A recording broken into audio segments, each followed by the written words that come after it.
Hello guys, તમારા બધાનું સ્વાગત છે અમારા એક નવા શોર્ટમાં.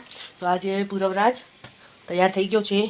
અત્યારના વાગ્યા છે 6 અને આજે વાર છે ગુરુવાર.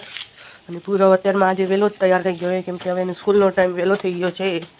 તો એ હવે નાસ્તો કરવા માટે રેડી છે અને મારી હવે ચાય ચડી ગઈ છે. અને આજે મેં પલાળ્યા છે પૌવા અને પૂરવનું દૂધ થઈ ગયું છે. ચાય પણ આપણી અને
તમને બધાનો વિડીયો ગમ્યો તો પ્લીઝ લાઇક શેર સબસ્ક્રાઈબ જરૂર કરજો. Thank you, by.